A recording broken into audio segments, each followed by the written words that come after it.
अस्सलाम वालेकुम नाज़रीन, वेलकम टू तरीक़े इस्लाम यूट्यूब चैनल। आप सब दोस्तों से रिक्वेस्ट है कि जिन्होंने अभी तक तरीक़े इस्लाम यूट्यूब चैनल को सब्सक्राइब नहीं किया तो इस चैनल को सब्सक्राइब कर लें ताकि इस चैनल से आपको अच्छी अच्छी इस्लामिक वीडियो हासिल हों। तो आइए नाज़रीन, अब हम चलते हैं हमारे आज के इस्लामिक टॉपिक की तरफ।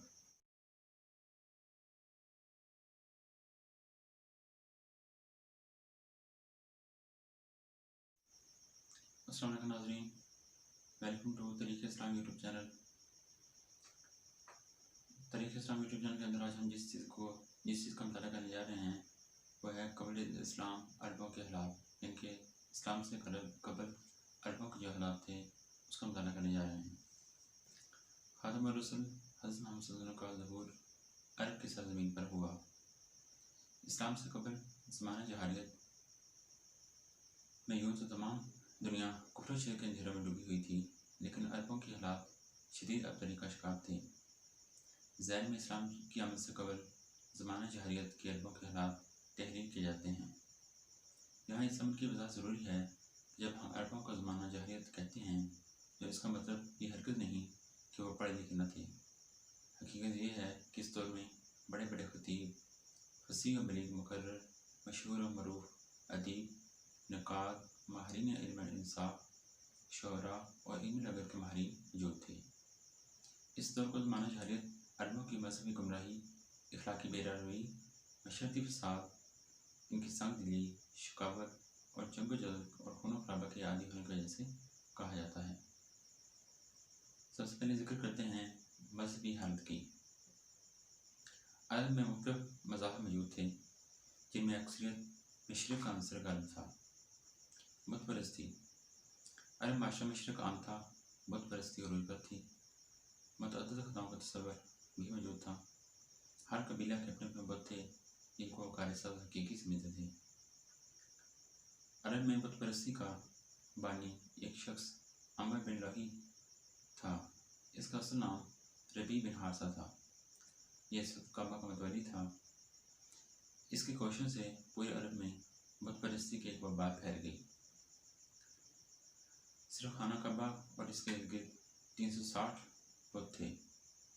अमर बिन लोही ने जो बुत लाकर रखा, जिस बुत को मक्का में नस्ब किया था, इसका नाम हुबल था। कबीला कुरैश का ख़ास बुत हुबल ही था। इसके अलावा जो बुत थे इनमें लात, मनात, उज़्ज़ा, मनाफ, असाफ, नाइला, यऊक, यगूस, नस्र और विद ज़्यादा मशहूर थे। इब्न अल-करबी ने अपनी तस्नीफ़ किताबुल इस्लाम में ऐसे सैकड़ों बुतों के नाम बताए हैं। बुतों के लिए कुरान हकीम में असनाम, औसान, तमासील 3 अल्फाज इस्तेमाल हुए हैं। असनाम, औसान और तमासील।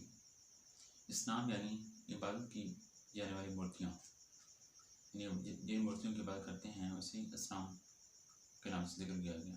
औसान यानी इबादत किए जाने वाले पत्थर और तमासील यानी इबादत किए जाने वाले मुजस्मे। मैदानी जंग में एक दूसरे के मुकाबले में अपने बुतों की जेब काटते, इनके नाम किनारे लगाते, सफ़र पर रवाना होते तो एक पत्थर जेब में डाल लेते और इसकी पूजा करते। रास्ते में अगर कोई ज़्यादा अच्छा लगता और खूबसूरत पत्थर मिल जाता तो पहले खुदा को जेब से निकाल कर फेंक देते और नए खुदा की परस्तिश शुरू कर देते। अगर रास्ते में कोई पत्थर ना मिलता तो मट्टी और कंकरियों का एक ढेर जमा करके इस पर बकरी का दूध बहाते और इसी के सामने सजदा रेज़ हो जाते। मुख्तलिफ जानवरों को बुतों के लिए वक्फ कर देते थे। बहीरा वो जानवर कहलाता था जिसका दूध बुतों के लिए रोक लिया जाता था और कोई शख्स दूध धो नहीं सकता था। साहिबा वो जानवर होता था जिसे वो अपने बुतों के नाम पर छोड़ देते थे और इस पर कोई चीज़ नहीं लादी जाती थी। हज़रत अबू हुरैरा रवायत करते हैं कि रसूलुल्लाह सल्लल्लाहु अलैहि वसल्लम ने फरमाया, मैंने अमर बिन लाही को देखा कि वह अपनी अंतड़ियाँ दोज़ख में खींच रहा था। पहला शख्स है जिसने बुतों के लिए जानवर छोड़े थे। ईसाइयत। अरब में बहुत से लोग ईसाई से वापस थे। गारे हीरा में पहली वही के नज़ूल के बाद जब रसूल अकरम सल्लल्लाहु अलैहि वसल्लम घर पहुँचे थे तो हज़रत खदीजा आपको लेकर वर्का बिन नौफल के पास गई थी। ये वर्का बिन नौफल ईसाई मज़हब का एक बड़ा आलम था। हबशा का इलाका जहाँ मुसलमान हिजरत करके गए थे वहाँ ईसाइयों की हुकूमत थी, जिनका हुक्मरान नजाशी था। अरब में बनु तै, बनु कलब, बनु गोसान, बनु रबिया और बनु खुदा ये सब कबाइल ईसाइयों से तल्लुक़ रखते थे। इनका अक़ीदा था कि खुदा ने अपने बेटी की कुर्बानी देकर तमाम ईसाइयों का कफ़ारा अदा कर दिया है। अब इन्हें गुनाह की खुली छुट्टी थी, सिर्फ पादरी के सामने इकरार जुर्म ज़रूरी था। ताम यहूदियों की निस्बत इनकी इखलाकी हालत बेहतर थी और अरब में आबाद ईसाइयों में कबूल हक़ की सलाहियत भी ज़्यादा थी। यहूदियत अरब के पास ज़ख़ीर हिस्सों मसलन यसरब, खैबर और हिजाज में यहूदी आबाद थे। यसरब में यहूद के 3 कबीले आबाद थे, बनु कैनुका, बनु नज़ीर और बनु कुरैज़ा। यसरब में यहूदियों के एक तलीमी मरकज़ बैतुल मुदर्रस भी था, जिसमें दीनी तालीम दी जाती थी। इल्म और दौलत के लिहाज से इन्हें अरबों पर फजीलत थी। इनका ज़रिया माश तजारत, सूदी कारोबार, दस्तकारी और ज़राअत था। हज़रत मूसा अलैहिस्सलाम की पैरवी का दावा करते थे, लेकिन हकीकत यह है कि उन्होंने आपकी शरीयत को मसख़ कर रखा है। हज़रत उज़ैर अलैहिस्सलाम को अल्लाह ताला का बेटा कहते थे। वो अपने आप को अल्लाह ताला की महबूब उम्मत कहते थे। इनका अक़ीदा था कि जन्नत सिर्फ उनके लिए बनी है। अगर बाज़ यहूदी दोज़ख में गए भी तो सिर्फ चंद दिन के लिए जाएंगे, फिर वो भी जन्नत में दाखिल हो जाएंगे। दुनिया पैदा होने के बावजूद वह नेकी और खुदाई उलूम के अजारादात समझे जाते थे। अरब में इनके आबाद होने की वजह ये थी कि ये इस इलाके में से अपने निजात दहिंदा के ज़हूर के मंतज़र थे। मजूसियत इस मज़हब से ताल्लुक़ रखने वाले आतिश आग परस्त थे। मजूसी 2 खुदाओं को मानते थे। इनके ख्याल में एक नेकी का खुदा था और दूसरा बदी का। ये लोग ज़्यादातर नेकी के खुदा को यज़दान कहते थे और बदी के खुदा को अहरमन कहते थे। ये ज़रतुश्त के पैरोकार थे। ये लोग ज़्यादातर अरब के इन इलाकों में पाए जाते थे जो ईरान की सरहद के करीब थे, क्योंकि इस वक्त ईरान में मजूसियत हिराई थी। अरब का मशहूर कबीला बनु तमीम इसी मज़हब से ताल्लुक़ रखता था। नजद में कुंदा ख़ानदान के आखिरी हुक्मरान ने ईरानी हुकूमत के दामन को हासिल करने के लिए मजूसियत इख्तियार कर ली थी। सितारा परस्ती अरब के बाज़ कबाइल सितारों की पूजा किया करते थे। इनको साबी यानी बेदीन कहा जाता था। इनका ख्याल था कि सितारों में अरवाह होती हैं जो इनमें हरकत और तासीर पैदा करती हैं और इंसान की किस्मत को कब्ज़े में रखती हैं। सितारों को खुश करने के लिए इनकी बात करते थे। सैयद सलमान नदवी अपनी किताब सीरत नबी में लिखते हैं, अरब के हस्ब ज़ैल कबीलों को मुख्तलिफ सितारों का प्रस्तार बताया है। कबीला हमाद सूरज को पूजता था, कबीला कुनाना चाँद को, कबीला नजम मुश्तरी को, कबीला कैस शोरा को और कबीला असद अतारत को यानी कि सैरों को पूजते थे। कुरान हकीम में मक्का बल्कीस और इसकी कौम सूरज की बात करती थी। परिंदा हुदहुद ने हज़रत सुलेमान को आकर इस बात की खबर दी थी। अब बात करते हैं दोहरियत की। अरब में कुछ लोग वो भी थे जो किसी चीज़ की बात नहीं करते थे। वो अल्लाह ताला के वजूद को मुनकर थे। इन लोगों को दहरी कहा जाता था। दहर ज़बान अरबी ज़बान में ज़माना को कहते हैं, यानी ये लोग कहते थे कि ज़माना ही है जो हमें ज़िंदगी और मौत देता है।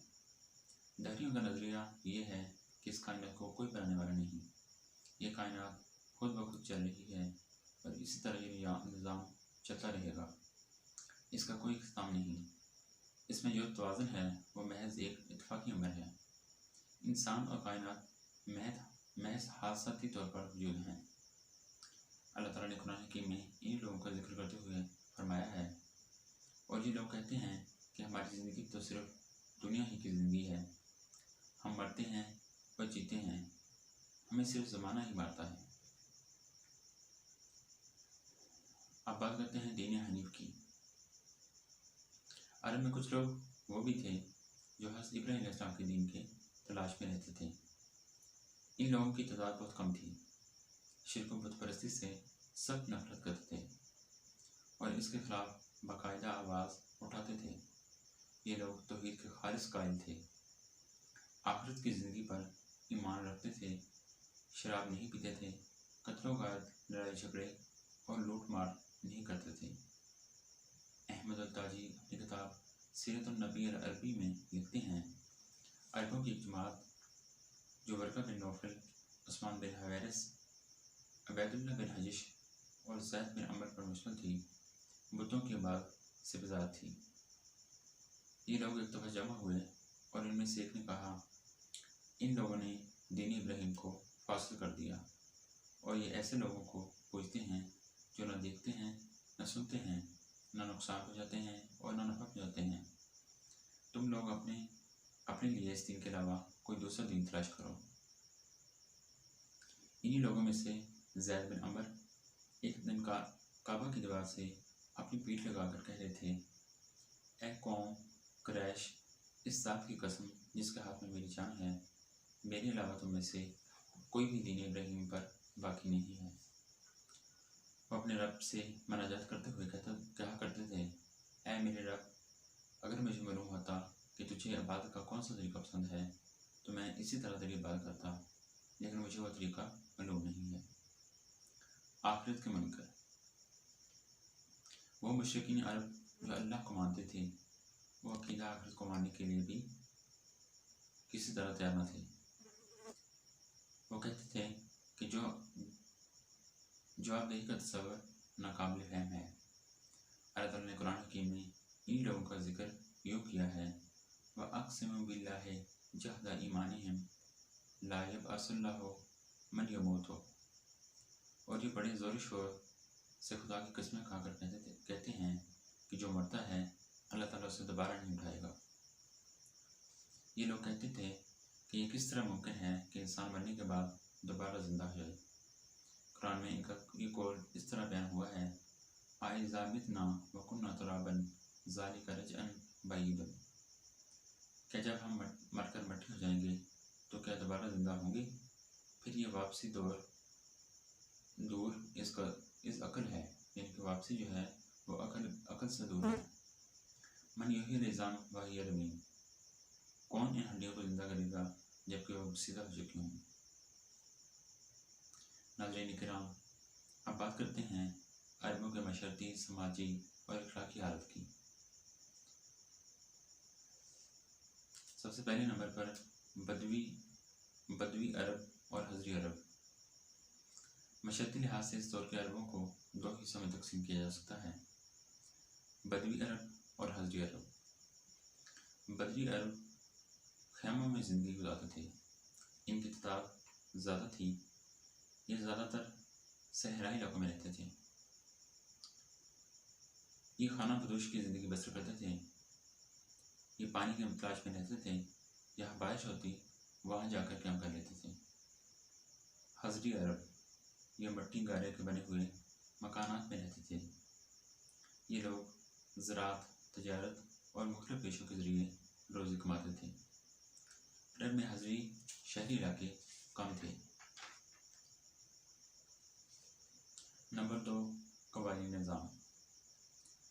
अरब कबायली ज़िंदगी गुजारते थे।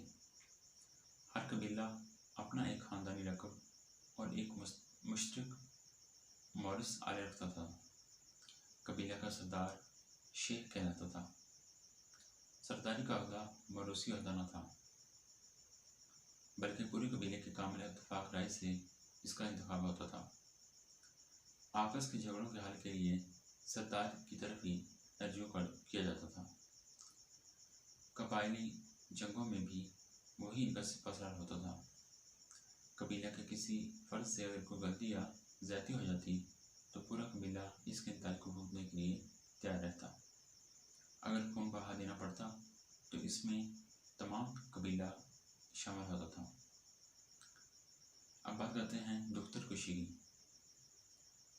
अरबों में चंद कबाइल ऐसे थे जो बेटियों की पैदाइश को अपने लिए जिल्लत समझते थे। बेटियों को पैदा होते ही जिंदा दफन कर दिया जाता था।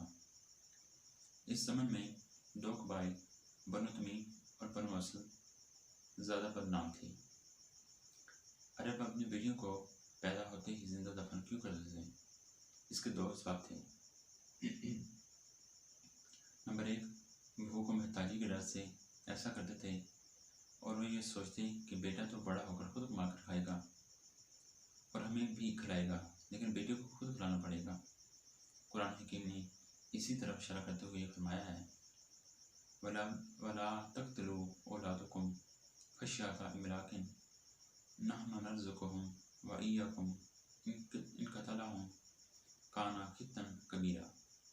और अपनी औलाद को गुर्बत के डर से कत्ल मत करो, हम ही इन्हें को भी रिज़्क़ देते हैं और तुमको भी, बेशक इनका कत्ल करना बड़ा जुर्म है। दूसरी वजह यह थी कि वो एक नाम हाल गैरत की वजह से कत्ल करते थे।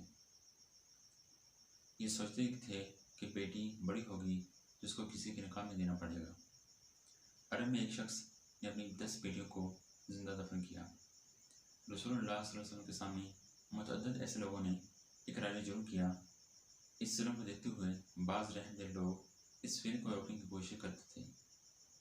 मशहूर अरब शायर फरज़दक के दादा सासा बिन नाजिया ने एक कसीर रकम खर्च करके तकरीबन 200 लड़कियां जिंदा दफन होने से बचाईं। कत्ल व गारत। इस दौर के अरबों में कबायली तअस्सुब बहुत ज़्यादा था। इनमें कत्ल व गारत आम थी। हर जंग व मार्का का नतीजा इंतकाम होता था और इंतकाम एक नई जंग को जन्म देता था। बाप के कत्ल का बदला लेना बेटे का फर्ज होता था। सैयद सलमान नदवी ने अपनी किताब सीरत नबी में अरबों की जंगजोई का नक्शा यूँ खींचा है। एक लड़ाई का सिलसिला बरसों तक कायम रहता था। इन लड़ाइयों को मौरखीन और अहले अदब अय्याम अरब कहते हैं। इनकी तादाद सैकड़ों से मुतजाविज़ है। मिदानी निशापुरी ने अपनी किताब अल-मिसाल में इनमें से 132 लड़ाइयों के नाम बताए हैं। इनमें सबसे मशहूर लड़ाई आपस ज़ुबान की है। इसका वाक़या ये है कि इन दो कबीलों के दो घोड़े वाहस और गुबरा का बाहमी मुकाबला था। इनमें से एक फरीक ने घोड़ दौड़ के कवायद की खिलाफ वर्जी की और लड़ाई हो पड़ी। ये लड़ाई 40 बरस तक कायम रही। दूसरी मशहूर लड़ाई हर्ब बसूस है। इसका वाक़या ये है कि बसूस नामी एक कबीला की औरत की ऊँटनी कुलैब बिन वाइल की चरागाह में जा पड़ी। कुलैब ने अपने तीर से इसके थन को जख्मी किया। इस बात ने कबीला में आग लगा दी। कलीब जान से मारा गया और बकर तगल्लब में खूनरेज़ जंग हुई। औकाज़ के मेले में सलीम और गुतफान के सरदारों में झगड़ा हुआ। इसके नतीजे में खून की नदियाँ बह गई। बकर तमीम में एक चरागाह के मामले में खूनरेज़ लड़ाई हुई। मदीना के दो कबाइल ओस और खजरज में जो हौलनाकियाँ लड़ाई होती थी, इनमें सबसे मशहूर यौम बास कुरैश की मशहूर लड़ाइयों का अय्याम फुजार है। अरबों के यहाँ साल के 4 महीने रजब, मुहर्रम, ज़िलक़द और ज़िलहज मोहतरम महीने कहलाते थे। इनमें कत्ल व गारत को हराम समझते थे।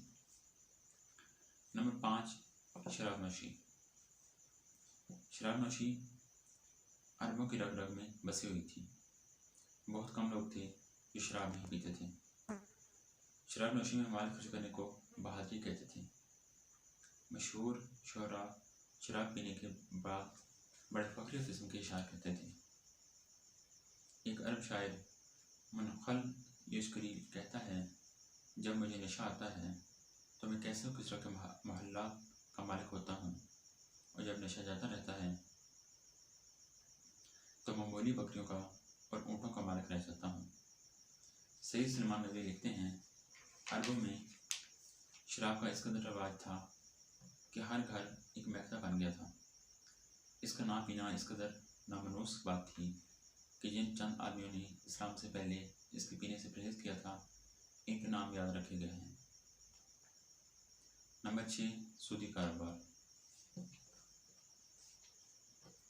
सूदी कारोबार अरूज पर था।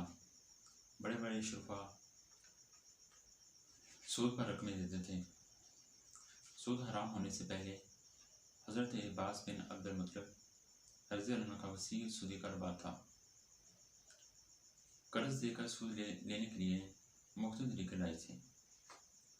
नंबर 1, ये तय कर लिया जाता था कि असल रकम पर इतना ज़ायद दे। अगर वह मुकर्रर मुद्दत में अदा न कर सकता तो मियाद में इजाफा कर दिया था और सूद को बढ़ा दिया था। अब अगर किसी को 1000 दिरहम देते तो इस पर फ़र्ज़ करें 100 दिरहम सूद होता।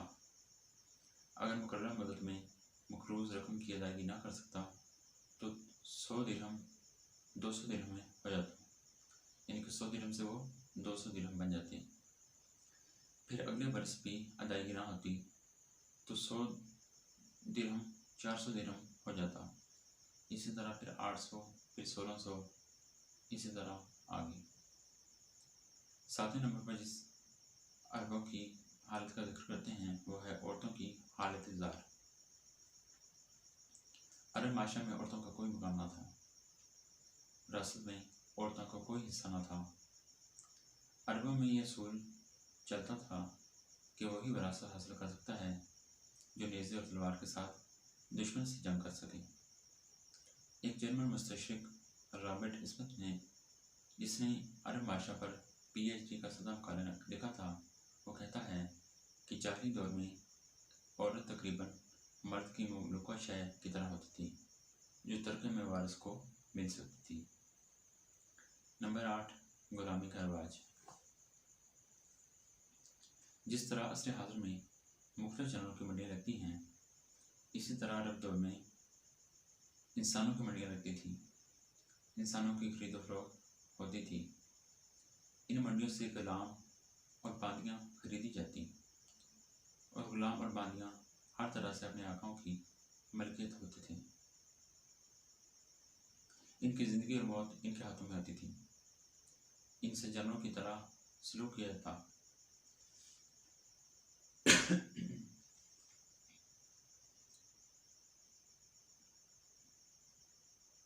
गुलाम 2 किस्म के होते थे, एक हबशी अफ्रीकी गुलाम और दूसरे सफ़ेद फाम जो बलाद यूरोप से लाए जाते थे। सफ़ेद फाम गुलामों की कीमत ज़्यादा होती थी क्योंकि ये हबशी गुलामों की निस्बत ज़्यादा समझदार, सलीक़ाशार और हुनरमंद होते थे और जल्द ही अरबी ज़ुबान सीख जाते थे।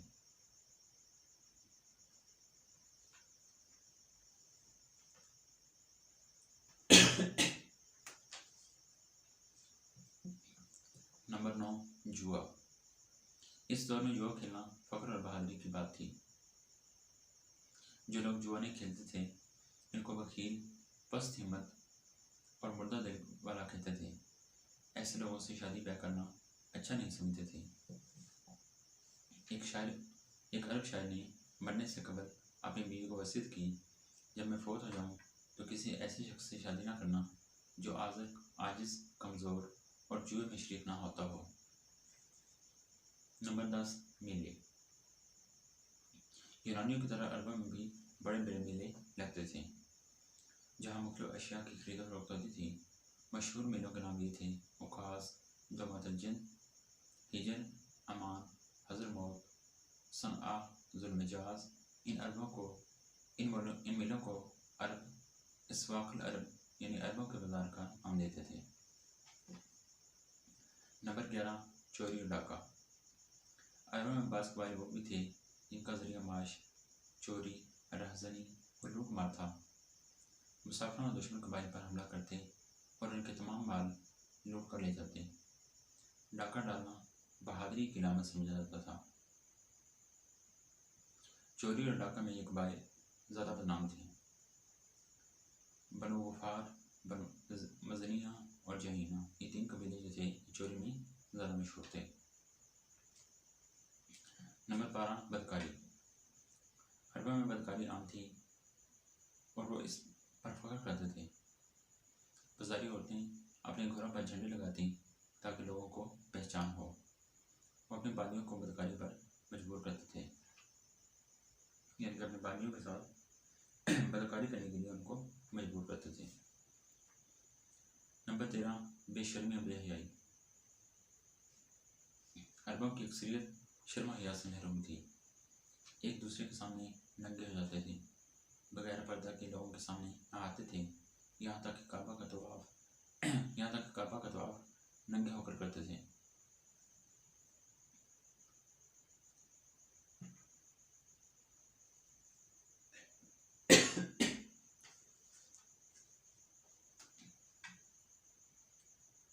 वहां परस्त थी। अरब नहायत वहम परस्त थे।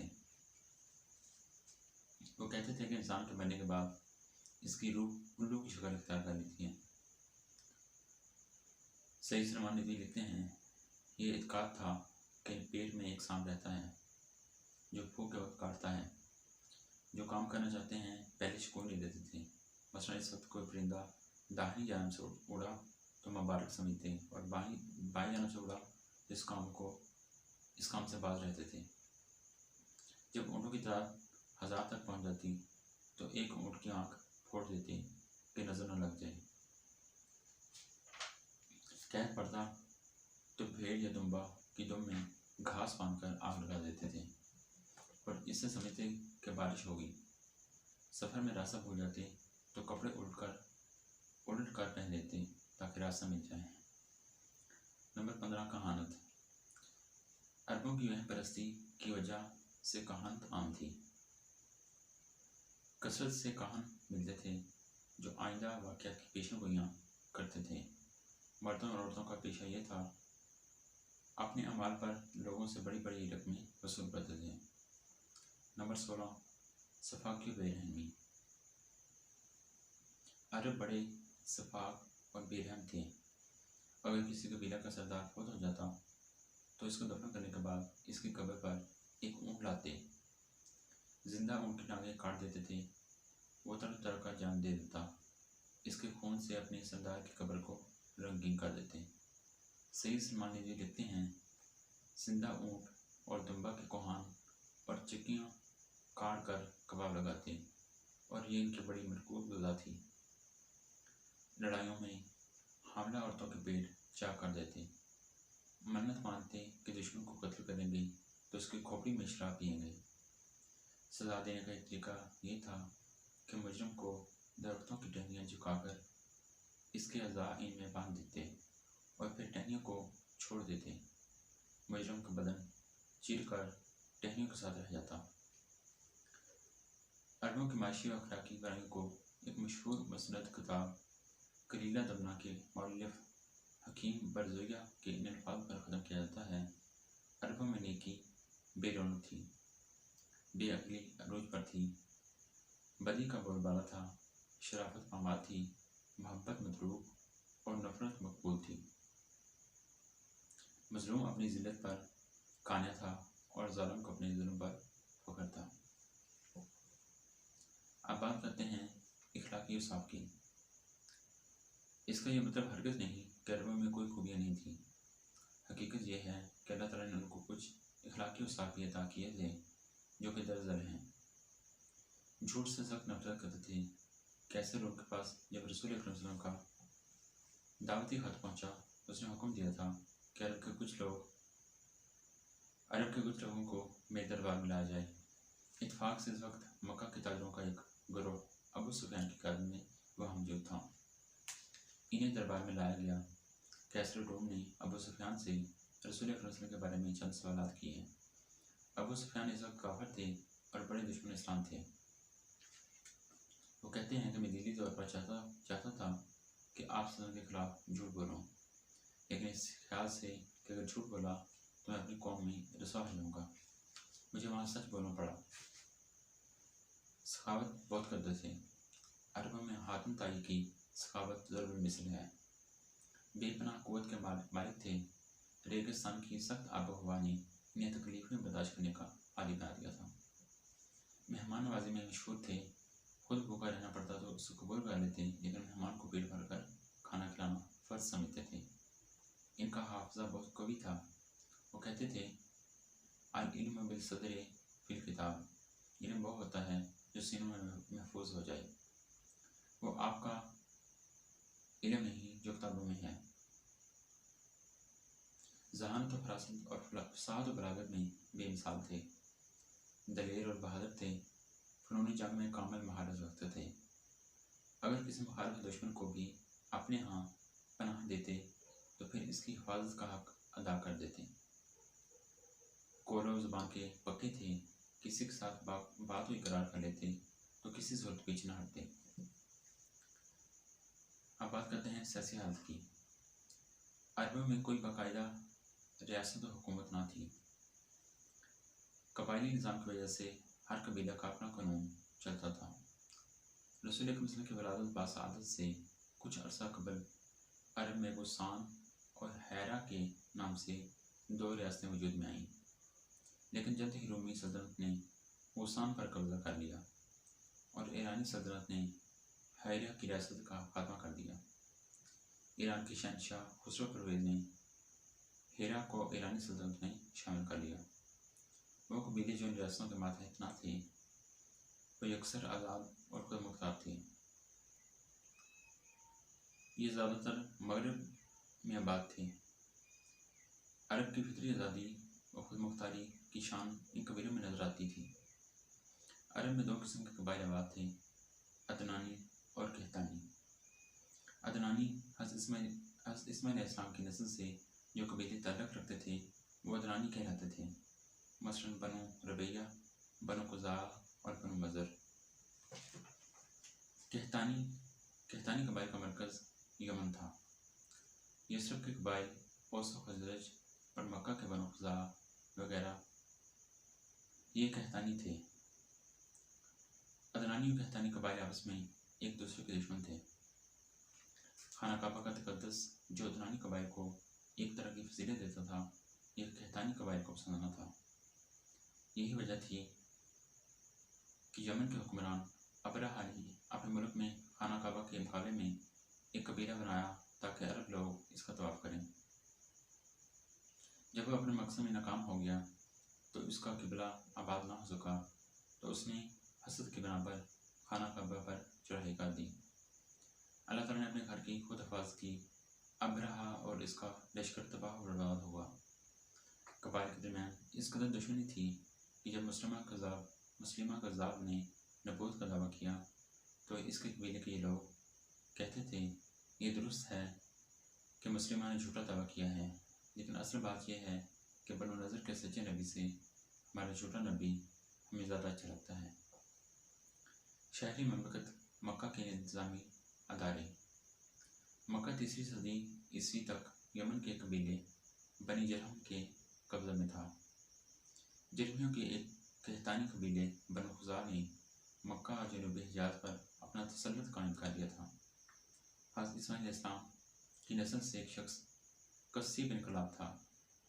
ये फहर की 7वीं पुश्त में था और फहर वह शख्स है जिसका लक़ब कुरैश था। इसी शख्स से अरब के सबसे ज़्यादा मशहूर और मुअज़्ज़ज़ ख़ानदान कुरैश की बुनियाद पड़ी। कस्सी बिन कलाब ने बनु खुज़ा को मक्का से बेदखल कर दिया और अब मक्का और जनूबी हिजाज के तमाम इलाक़ा की क़यादत और सदक़ा इनके पास थी। कस्सी बिन कलाब ने मक्का की शहरी हुकूमत को 10 शोबों में तकसीम किया था। दारुल निज़वा। कस्सी बिन कलाब ने दारुल निज़वा को मस्जिद हराम से बिल्कुल मुत्तसिल तामीर कराया था और इसका दरवाज़ा काबा की तरफ निकाला। ये कस्सी बिन कलाब का घर भी था और कुरैश के मशरों और फैसलों और मक्का की सोसाइटी का मरकज़ भी था। कुरैश का कोई फर्द, मर्द या औरत शादी करना चाहता, किसी अहम और फौरी मामले में मशवरा की ज़रूरत होती, किसी कबीले के खिलाफ ऐलान जंग करना होता या इसकी तैयारी का मरहला आता, हत्ता कि कोई बच्ची या बड़ी होती तो इसको ओढ़ने और आने की रस्म भी यही अंजाम होती थी। कानून ये था कि दारुल निज़ा में कसी बिन कलाब की औलाद के अलावा दूसरे कबीलों के वही अफराद आ सकते हैं जिनकी उम्र 40 बरस से कम न हो। अलबत्ता कसी बिन कलाब की औलाद में और इनके हलीफ कबाइल के सबसे बड़े अफराद, बड़े हों या छोटे, इसमें शरीक होने का हक रखते थे। दारुल निज़ा में जिन बरादरियों और ख़ानदानों को शिरकत की इजाज़त थी वो ये थे: बनु हाशिम, बनु उमैया, बनु मखज़ूम, बनु जमा, बनु सहम, बनु तईम, बनु अदी, बनु असद, बनु नौफिल और बनु ज़हरा।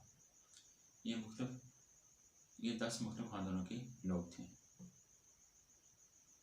लवा यानी शहरी ममलकत की अस्करी क़ुव्वत का निशान जो लड़ाई के मौके पर सलार फ़ौज को दिया जाता, ये अहदा अरसा दराज से बनु उमैया के पास चला आ रहा था। रिफादा यानी गुरबा की इमदाद का एक महसूल। इस महसूल का बड़ा मसरफ़ ये था कि मनाह के सालाना इज्तिमा के मौके पर गरीब हाजियों को खाना खिलाया जाता था। सिकाया यानी हाजियों को पानी पिलाने का इंतज़ाम और हरम का नज़्म ज़ब्त कायम रखना। हिजाबा यानी खाना काबा की निगरानी, कलीद बरदारी की जिम्मेदारी। अमारतुल बैत, इससे मुराद हरम काबा का आम इंतज़ाम करना था।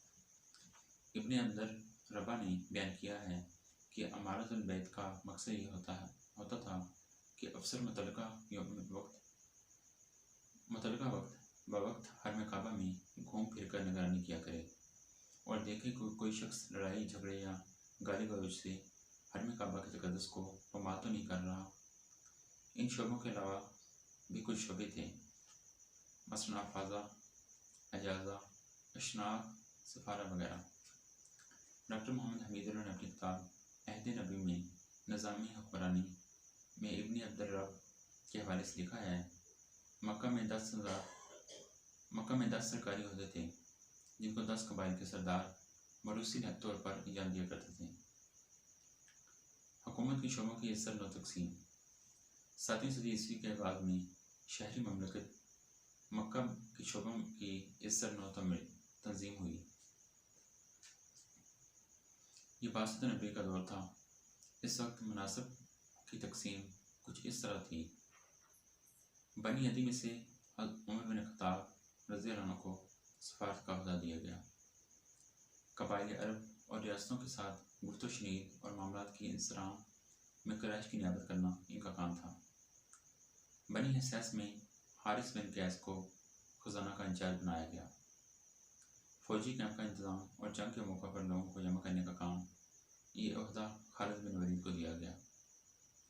दियत यानी खून बहा, जुर्माने और माली तावान के मामला ये अहदा अब्दुल्लाह बिन उस्मान को दिया गया। यही वो शख्सियत हैं जो बाद में अबू बकर सिद्दीक़ रज़ियल्लाहु अन्हु के नाम से मशहूर हुए। असद बिन अब्दुल उज़्ज़ा को नदवा का सदर बनाया गया। अब्बास रज़ियल्लाहु अन्हु बिन अब्दुल मुत्तलिब सकाया हाजियों को पानी पिलाना पर मुकर्रर किए गए। हारिस बिन आमिर के स्पुर्द फादा यानी गरीब भाइयों को इमदाद के लिए महसूल इकट्ठा करना की खिदमत की गई। लवा का मनसब ये कुरैश की फौजी सिपहसालारी का मनसब था। यह अबू सुफियान को दिया गया जो बनु उमैया से थे। अब बात करते हैं अरबों के माशी हालत की। अरब में बारिशें कम होने और रेगिस्तानी इलाके की कसरत की वजह से ज़री ज़मीनें बहुत कम थीं। यसरब, मदीना, ताइफ और खैबर वगैरह के कुछ इलाके थे जहाँ ज़राअत होती थी। यसरब मदीना की खजूरें, ताइफ के अंगूर और खैबर के मवेशी ख़ास तौर पर मशहूर थे। अरब का एक कसीर इलाका ज़राअत के लिए मौजूद न था। ज़रूरी सरगर्मियाँ कम होने की वजह से अरब तजारत में ज़्यादा दिलचस्पी लेते थे। अरब ताजर 3 बराज़मों एशिया, अफ्रीका और यूरोप के एशिया की तजारत में मशगूल रहते थे। पूरे अरब में मक्का, अदन और सना के ताजर सबसे ज़्यादा दौलतमंद थे। औरतें भी तजारत करती थीं। उम्मुल मोमिनीन हज़रत खदीजा रज़ियल्लाहु अन्हा एक ताजर खतून थी जो बहुत मालदार थी। वह मज़ारिबत यानी एक फरीक का सरमाया दूसरे फरीक की मेहनत के असूल पर तजारत करती थी। रसूल अकरम सल्लल्लाहु अलैहि वसल्लम भी बासत से कबल इनका सामान लेकर तजारत की गर्ज से शाम के इलाके में गए थे। डॉक्टर जवाद अली की बयान के मुताबिक अरब आलमी तजारत का एक ख़ास मरकज़ था। रसूल अकरम सल्लल्लाहु अलैहि वसल्लम के परदादा हाशिम पहले शख्स थे जिन्होंने क़ुरैश के लिए 2 तजारती सफ़रों की रस्म का आगाज़ किया था। एक तजारती सफ़र सरमा में यमन की तरफ होता था और दूसरा सफ़र मौसम गर्मा में शाम की तरफ होता था। हकीम रज़ियल्लाहु बिन हज़ाम जो मशहूर सहाबी और एक बड़े ताजर थे, वो फरमाते हैं कि अहले कुरैश की तजारती और माशी मालूमात के लिए 3 बड़े बाज़ार थे: उकाज़, मजन्ना और ज़ुलमजाज़। अरब में तजारती सामान की जहाँ मंडियाँ लगती थीं, इसको इस्लाह में सोक कहा जाता था। ये माशी अदारा अरबों की माशी और मशक्क़ती ज़िंदगी में बहुत अहम किरदार अदा कर रहा था। इब्न मंजूर लिसानुल अरब में लिखते हैं, सोक एक मंडी होती है जहाँ तजारत का अमल होता है। ये तजारती अशिया की जगह होती है क्योंकि लोग अपने सामान्य तजारत को हनका कर इस जगह ले जाते हैं। सईद अल-अफ़गानी ने अपनी किताब अस्वाक़ुल अरब में इन मंडियों और बाज़ारों के नाम बताए हैं। इनकी तादाद 20 के करीब है। मशहूर मस्तशरिक़ सईदियो अपनी किताब तारीख़ुल अरब आम में ऐसे 32 बाज़ारों के नाम बताता है जहाँ अरब तजारती सामान लेकर आते थे। मौर्रख़ मोहम्मद बिन हबीब अल-ज़रक़ी अपनी किताब अख़बार मक्का में लिखते हैं, इन अस्वाक़ी तजारती मंडियों की इब्तिदा ज़ायरीन के इन इज्तिमात से हो गई थी जो किसी मुक़द्दस मकाम पर होते थे। मक्का में काबतुल्लाह इसकी वाज़ेह मिसाल है। ये शहर एक अहम तजारती गुज़रगाह पर वाक़या है। डॉक्टर जवाद अली अपनी किताब तारीख़ुल अरब क़ब्ल इस्लाम में लिखते हैं, इस अहद में किसी दूसरे माशरे का तसव्वुर बहुत मुश्किल है जहाँ अरब माशरा से बढ़कर सरमाया को इतनी तेज़ गर्दिश हासिल हो गई हो। अरब ताजर ज़र की ज़ख़ीरा अंदोज़ी के कायना थे। वह दौलत को संदूकों में बंद करके नहीं रखते थे। कारोबार के तरीक़ों में मज़ारबत को तरजीह दी जाती थी। नाज़रीन इकराम, अब हम जिस टॉपिक को पढ़ने जा रहे हैं वो है रसूल अकरम सल्लल्लाहु अलैहि वसल्लम की क़ब्ल बासत मक्की ज़िंदगी। आबा व अजदाद। आपका सिलसिला नस्ब हज़रत इब्राहीम से मिलता है। आपके अजदाद में अदनान, नज़र बिन कनाना, फ़हर कुरैश बिन मालिक, अब्दुल मनाफ और हाशिम बिन अब्दुल मनाफ ज़्यादा मशहूर हैं। आपके दादा का नाम अब्दुल मुत्तलिब है। इनका असल नाम शैबा था। आप खाना काबा के मतवल्ली थे। आपके 10 बेटे और 6 बेटियां थीं। इनके अब्दुल मुत्तलिब की 10 बेटे थे और 6 बेटियां थीं। हज़रत अब्दुल्ला का निकाह। हज़रत अब्दुल मुत्तलिब ने अपने बेटे अब्दुल्ला का निकाह कुरैश के मशहूर शाह बनु ज़हरा के रईस वहाब बिन अब्दुल मनाफ की बेटी आमना से किया। हज़रत अब्दुल्ला का तल्लुक़ मक्का से था और हज़रत आमना का तल्लुक़ मदीना से था। हज़रत अब्दुल्ला का इंतकाल। निकाह के बाद आप तजारत की गर्ज से फ़लस्तीन के इलाके में गए। वापसी पर जब मदीना पहुँचे तो शदीद बीमार हो गए और इसी शहर में इंतकाल कर गए। इस वक्त आपकी उम्र सिर्फ 25 बरस थी। बूढ़े बाप अब्दुल मुत्तलिब और ज़ौजा मोहतरमा हज़रत आमना के लिए ये सदमा बर्दाश्त से बाहर था। वलादत बासादत। आपकी वलादत बासादत आमिल फील हाथी वाला साल 12 रबीउल मुताबिक 20 अप्रैल 581 हिजरी 571 हिजरी बरोज़ सोमवार सुबह सादक के वक्त हुई। शबीर नुमानी ने अपने मखसूस अंदाज में लिखा है, आज की तारीख वो तारीख है जिसके इंतज़ार में पीर कहन साल दहर ने करोड़ों बरस सर्फ कर दिए। स्यारे गाने फलक इसी दिन के शौक में अज़ल से चश्म बरा थे। चरगे कहन मुद्दत हाय दराज से इसी सुबह जान नवाज के लिए लैल नहार की कवटें बदल रहा था। अरबाब सैर अपने महदूद पिराया बयान में लिखते हैं कि आज की रात ईवानी कसरा की 14 कंगरे गिर गए। आतिश कदा फारिस बुझ गया, दरियाए सादा खुश्क हो गया। लेकिन सच ये है कि ईवान किसरा नहीं बल्कि शान अजम, शौकत, रूम और ओ चैन के कसरे हाय फलकबोस गिर पड़े। आतिश फारिस नहीं बल्कि जशीम शर, आतिश कदा कफर, आजिर कदा गुमराही सरदा होकर गिर गए। सनम खानों में खाक उड़ने लगी, बुत कदे खाक में मिल गए। शिराज़ मजूसियत बिखर गया, नस्रानियत के उराक खजानदीदा एक एक करके झड़ गए। तौहीद का वो लल्ला उठा, चमनिस्तान सादत में बहार आ गई। आफताब हदायत की शाएं हर तरफ फैल गईं। इखलाक इंसानी का आईना पर तो तकद्दस से चमक उठा। यानी तीन अब्दुल्ला जिगरी गोशा आमना, शाही हरम, हुक्मरान अरब, फरमान रवाए आलिम, शहंशाह कुनैन हज़रत मोहम्मद सल्लल्लाहु अलैहि वसल्लम की आमद हुई। अब्दुल मुत्तलिब को पोते की वलादत की खबर मिली तो बहुत खुशी हुए। आपको खाना खबर मिली कि 7वें दिन अकीका किया गया। दादा ने आपका नाम मोहम्मद सल्लल्लाहु अलैहि वसल्लम और वालदा ने अहमद रखा। मोहम्मद नाम सुनकर कुरैश ने ताज्जुब का इज़हार किया। अब्दुल मुत्तलिब ने कहा, मैंने इसका नाम मोहम्मद रखा है। मुझे ज़मीन और आसमान हर तरफ से इस नाम की गूंज सुनाई दे रही है। रवायत में है कि आप सल्लल्लाहु के चचा अबू लहब अब्दुल उज़्ज़ा को जब इसकी लोंडी सोबिया ने भतीजे की विलादत की खबर सुनाई तो उसने खुश होकर इसी वक्त आज़ाद कर दिया। यानी कि अपनी जो लोंडी थी उसको उसी वक्त आज़ाद कर दिया। रिज़ात, आपने अपनी वालदा माइज़ा को दूध पिया। चंद दिन सोबिया ने भी दूध पिलाया।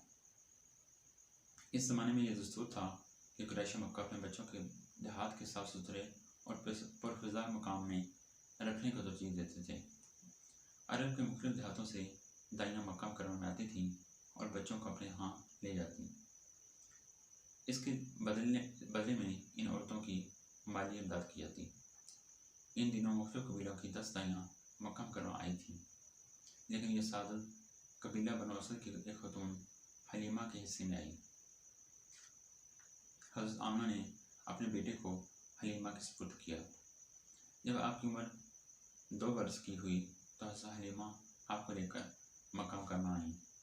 इस वक्त मक्का में वबा फैली हुई थी। हज़रत हलीमा की ख्वाहिश भी थी कि ये बच्चा मज़ीद कुछ अर्सा मेरे पास रहे। हज़रत आमना ने इजाज़त दे दी। यूँ आप मज़ीद 2 बरस हज़रत हलीमा के पास रहे। हज़रत आमना की वफ़ात जब आपकी उम्र 6 बरस की हुई तो आपकी वालदा आपको लेकर अपने मेके मदीना गई। आपकी खादमा हज़रत उम्मे ऐमन भी साथ थी। हज़रत आमना ने यह सफ़र इस गर्ज से किया कि अपने मरहूम शौहर हज़रत अब्दुल्ला जिनकी कब्र मदीना में थी इसके खुद भी ज़ियारत करें और अपने बेटे को भी बाप की कब्र दिखाएं। हज़रत आमना कुछ अर्सा मदीना में रहीं। जब वापस मक्का मुकर्रमा आ रही थी तो अबवा के मकाम पर बीमार हुई और इंतकाल कर गई। इसी जगह आपको दफन किया गया। हज़रत आमना की खादमा आप सल्लल्लाहु को लेकर मक्का आई और आप सल्लल्लाहु को आप सल्लल्लाहु अलैहि वसल्लम की दादा अब्दुल मसऊद के सुपुर्द कर दिया। अब्दुल मुतलिब का इंतकाल। आप सल्लल्लाहु अलैहि वसल्लम 2 साल अब्दुल मुतलिब की कफालत में रहे। आप इस वक्त तक खाना नहीं खाते थे जब तक पोते को अपने साथ नहीं बढ़ाते थे। काबा की दीवार के साए में वो जगह जो अब्दुल मुतलिब के लिए खास थी और जहाँ आपके बेटे भी नहीं बैठ सकते थे, इस जगह आप अपने पोते को अपने साथ बिठाते। जब आप सल्लल्लाहु अलैहि वसल्लम की उम्र 8 बरस की हुई तो दादा अब्दुल मुतलिब भी दागे मुफारकत दे गए। आपको अपने दादा से कितनी मोहब्बत थी इसका अंदाज़ा इस रवायत से होता है कि जब हज़रत अब्दुल मुतलिब का जनाजा जा रहा था तो आप नंगे पाँव रोते हुए जा रहे थे। अबू तालिब की कफालत। अब्दुल मुतलिब ने वफात से कबल अपने पोते की कफालत के लिए जिस बेटे का इंतखाब किया वो हज़रत अबू तालिब थे, यानी कि अब्दुल मुतलिब के बेटे अबू तालिब थे। आपका इंतखाब क्यों किया गया, इसकी 2 वजूहात थी। एक वजह ये थी कि अब्दुल मुतलिब की औलाद मुख्तलिफ बीवियों से थी। हज़रत अबू तालिब और हज़रत अब्दुल्ला दोनों की वालदा भी एक ही थी। दूसरी अहम वजह ये भी थी कि हज़रत अबू तालिब की ज़ौजा मोहतरमा यानी रसूलुल्लाह सल्लल्लाहु अलैहि वसल्लम की चची हज़रत अली की वालदा हज़रत फातिमा बिन्त असद नहायत ही रहमदिल और मेहरबान खुतून थी।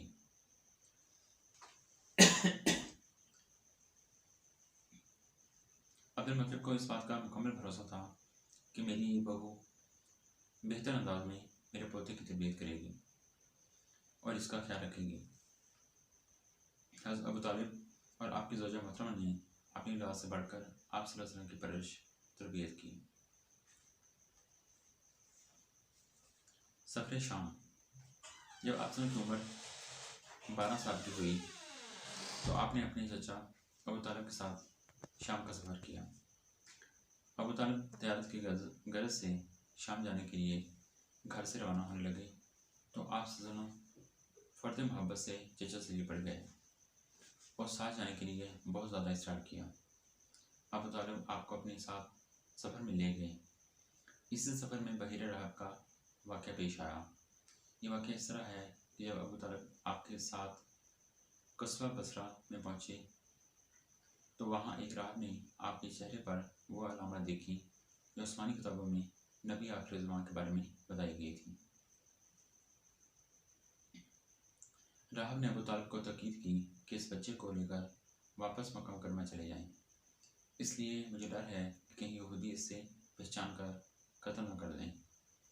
शिबली नुमानी, सैयद अबुल आला मदूदी और चंद दीगर सीरतनगारों ने अगरचा इस रवायत यानी बहीर राहब से आपकी मुलाकात को दुरुस्त करार नहीं दिया, लेकिन हकीकत यह है कि इस रवायत के बाद हिस्सों से इनकार तो हो सकता है, लेकिन पूरी रवायत को नाकाबिल एतबार नहीं कहा जा सकता। ये रवायत हदीस और सीरत की मोतबर कुतुब में बयान की गई है।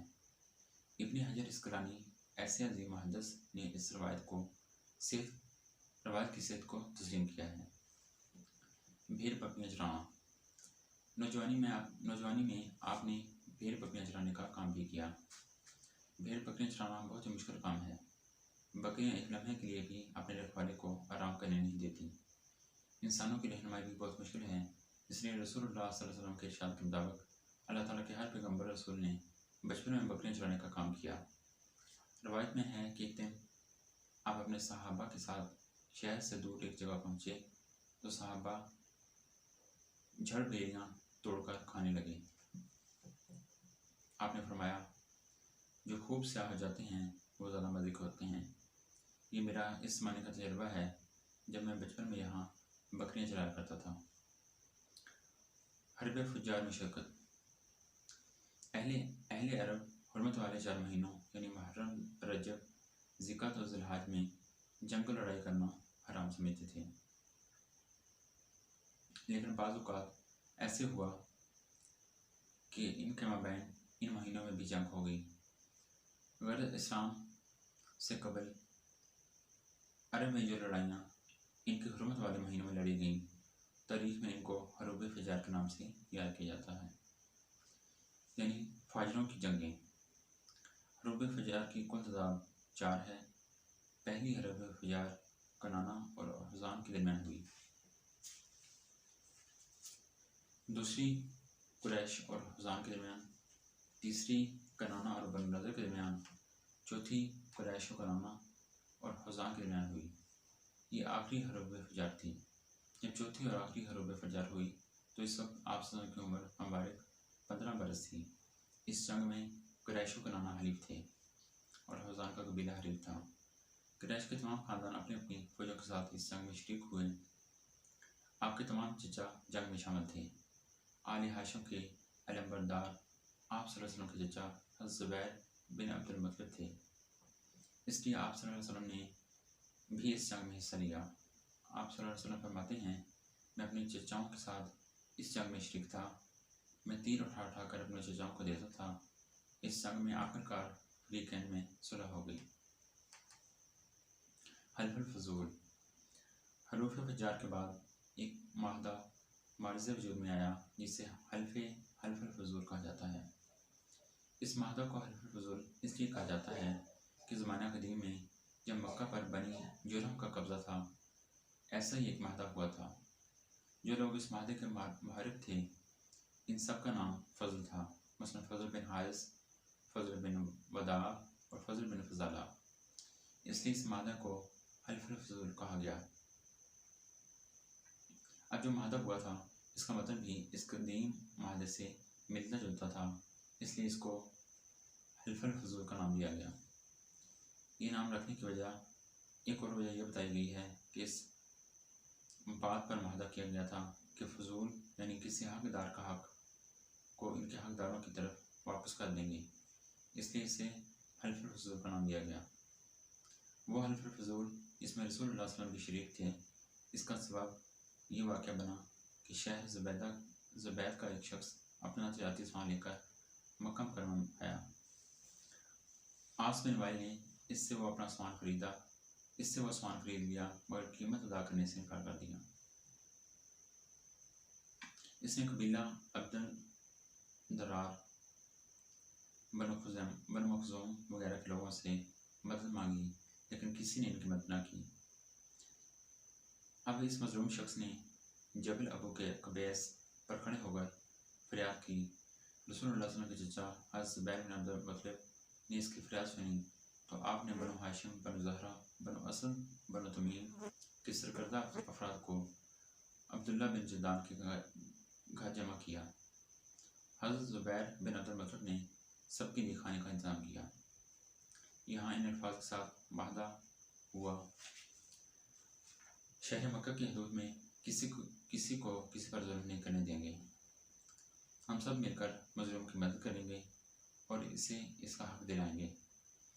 मक्का में रहने वाले और बाहर से आने वालों की यकसां दरादरसी की जाएगी। माशी नाहमवारी को दूर करने और इसमें यकसानी की खातिर हम एक दूसरे से तामुल करेंगे। ये माहदा करने के बाद जब सब लोग आस बिन मालिक के पास गए तो इस मजलूम शख्स का तमाम सामान वापस कर रहा। रसूलुल्लाह सल्लल्लाहु अलैहि वसल्लम भी इस माहदा में शरीक थे। आप अहद नबूवत में फरमाया करते थे, इस माहदे के बदले में अगर मुझे सिर्फ ऊँट भी दिए जाते तो मैं ना लेता, और आज भी इसी तरह कि किसी माहदे के लिए मुझे बुलाया जाए तो मैं हाजिर हूँ। तजारत। आपके ख़ानदान का ज़रिया माश तजारत था, यानी कि रोज़ी कमाने का ज़रिया तजारत था। आपने भी जवानी में यही पेशा अख्तियार किया। तजारत की गर्ज से आपने तहामा, जरिश, बहरीन तक सफ़र किए। आप मक्का की मादर खतूम हज़रत खदीजा का सामान तजारत लेकर शाम के इलाके में गए। इस सफ़र में खदीजा का ग़ुलाम मशरा भी आपके साथ था। तजारत में आप की सच्चाई और अमानत की पूरी अरब में शोहरत थी। हज़रत खदीजा रज़ियल्लाहु अन्हा से निकाह। हज़रत खदीजा बिन खुवैलिद मक्का की एक बेवा खतून थी। इनके पहले दो निकाह चुके थे। इनकी पाकदामनी की वजह से मक्का के लोग इन्हें ताहरा के लक़ब से पुकारा करते थे। इन दिनों रसूलुल्लाह सल्लल्लाहु अलैहि वसल्लम के अखलाकी उज़ाव का चर्चा था। हज़रत खदीजा ने मक्का की एक खतून अनीसा के ज़रिए आप सल्लल्लाहु अलैहि वसल्लम को निकाह का पैगाम भेजा। आपने अपने ख़ानदान में बिलख़ुसूस हज़रत अबू तालिब को इससे आगाह किया। ख़ानदान ने इस रिश्ते को कबूल किया। यूँ आपका निकाह हज़रत खदीजा से हो गया। अब तो अबू तालिब ने निकाह पढ़ाया और खुतबा निकाह दिया। निकाह के वक्त आप सल्लल्लाहु अलैहि वसल्लम की उम्र मुबारक 25 बरस और हज़रत खदीजा की उम्र 40 बरस थी। हिजर असद की तनसीब का वाक़या। जब आप सल्लल्लाहु अलैहि वसल्लम की उम्र 35 बरस हुई तो कुरैश मक्का ने खाना काबा की इज़्ज़त नौ तमीर की। ये इसलिए कि इस साल सैलाब की वजह से काबा की दीवारों को बहुत नुकसान पहुंचा। आपने भी खाना काबा की तमीर में हिस्सा लिया। जब इमारत हजर असद के मकाम तक पहुंच गई, यानी कि जब इमारत जो थी जो कायम की जा रही थी वो हजर असद के कायम मकाम तक पहुंच गई, तब इसमें हजर असद को नस्ब करना था। ये एक बहुत बड़ा एजाज़ था।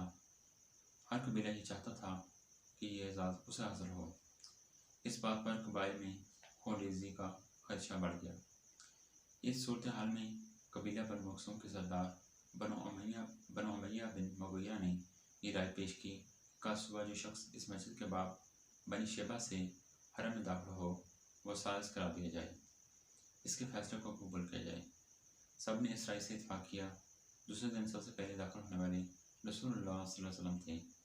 सब ने आपको देखते ही कहा, ये अमीन हैं, हम इन पर राज़ी हैं। आप सल्लल्लाहु अलैहि वसल्लम ने इस मसले का हल ये निकाला कि एक चादर मंगवाई और हजर असद को इसमें रखा। फिर हर कबीला के सरदार को बुलाया और फरमाया कि सब मिलकर इस चादर को उठाएं। जब वह चादर हजर असद को नस्ब करने के मकाम तक पहुंच गई तो आपने इस पत्थर को उठाकर इसकी जगह पर नस्ब कर दिया। यूँ सब कबाइल खुश हो गए और आप सल्लल्लाहु अलैहि वसल्लम की फरासत और दानाई की वजह से खून खराबे का खतरा टल गया। गारे हीरा। अब दुनियावी मसरूफियात से आप सल्लल्लाहु अलैहि वसल्लम का दिल उचाड़ होने लगा। मक्का मुकर्रमा से बाहर एक कोहे हीरा है। आप कई दिन इसकी घर में रहते, घर से खाने पीने की अशिया ले जाते या ख़त्म हो जाती तो घर तशरीफ़ लाते। आप इस घर में बाल मसरूफ़ रहते थे, नेज़ कायनात पर गौर फ़िक्र करते। तकरीबन 5 बरस आपका ये मामूल रहा, यहाँ तक कि एक दिन गार में फरिश्ता जिब्रील अल्लाह ताला के कलाम यानी कि अल्लाह ताला का कुरान यानी कि कुरान मजीद लेकर आए। नाज़रीन किराम, ये थी मुख्तसर सी तारीख़ पर रोशनी जो कि रसूलुल्लाह सल्लल्लाहु अलैहि वसल्लम की कब्ल बासत मक्की ज़िंदगी का एक अहम पहलू था। इसी के साथ हमारा आज का प्रोग्राम अपने इख्तिताम को पहुँचता है। आप सब दोस्तों से रिक्वेस्ट है कि अगर आपको वीडियो हमारी अच्छी लगती हैं तो वीडियो को लाइक करें और हमारे इस चैनल तारीख़ इस्लाम को सब्सक्राइब करें और अपने दोस्तों के साथ शेयर भी करें। नाज़रीन किराम, हम दोबारा हाज़िर होंगे एक नई वीडियो लेकर। तब तक के लिए हमें इजाज़त दीजिए। अल्लाह हाफ़िज़।